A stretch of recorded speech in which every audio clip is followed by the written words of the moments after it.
real quick review on Earl Spence, Mikey Garcia post fight. Um, I'm a man of my word. Like I said, if I was wrong, I will definitely swallow my pride and eat my words. There was no knockout. The whole world is surprised there is no knockout. No, you know, to me, that was almost better than a knockout. I can't say it was, but it definitely proved a lot to the boxing world. Um, to me, uh, that fight necessarily doesn't elevate Earl Spence into the stratosphere of boxing legendary boxers, but it's another notch and it's another step closer.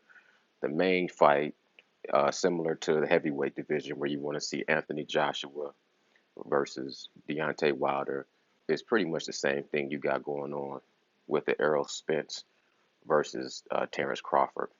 But keep in mind, after the fight, uh, Pac-Man was called out, and scrolling through different comments on different videos, I'm seeing a lot of people already saying that Errol Spence is biting off more than he can chew with the Pac-Man.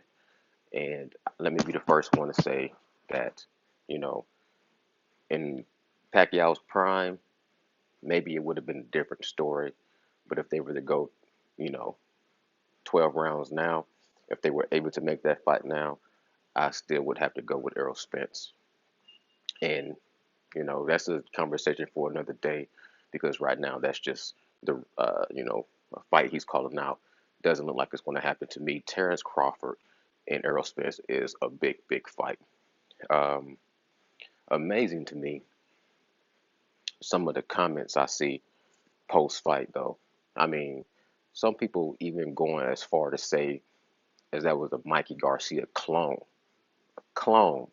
Like they took it all the way to Gucci Mane.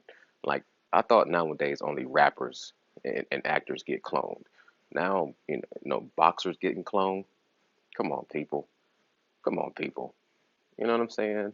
Like, um, take your L like a man. Take your L like a man. Mikey Garcia did the best he could do. He was definitely outskilled. Uh, he got beat in every aspect of boxing. And to me, he's very lucky that Earl Spence didn't take a different approach and go in for that kill. Because if he would have been on kill mode for the entire fight, I definitely think he could have took him out. You know, I think that he really wanted to showcase off his boxing because he was irritated with a lot of comments he was hearing about Mikey Garcia being a smarter, more talented, more skillful fighter. And I'm gonna take 12 rounds and outskill you versus knock you out in 6, 7 rounds. That's what it seems to be to me.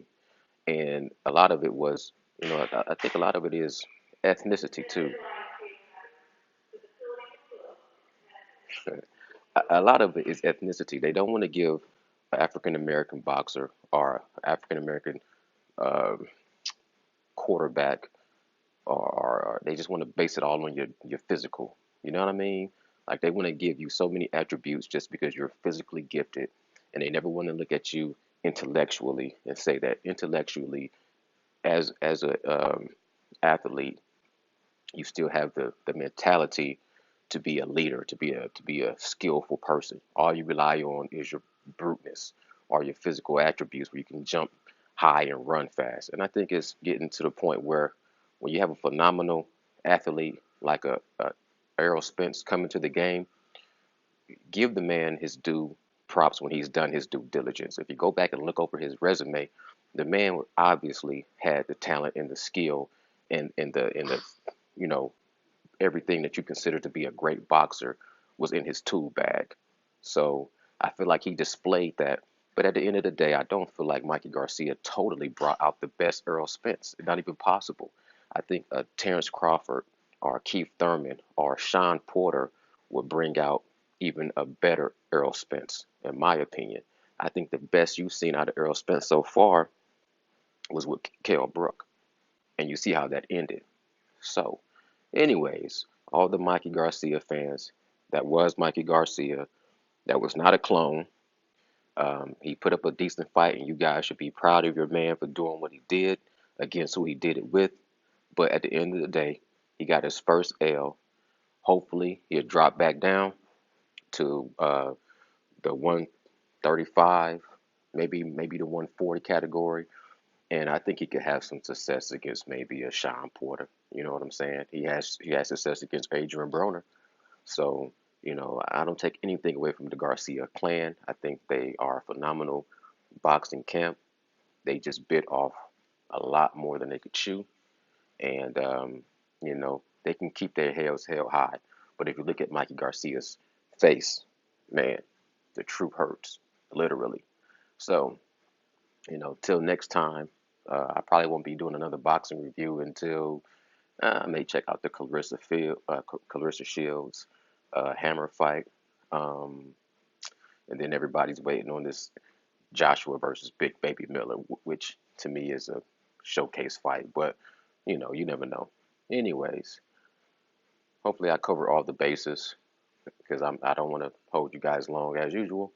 It's Nocturnal Thoughts. Checking out together. We stand. That's the peace. Divided, we fall. Nocturnal Thoughts. I'm out.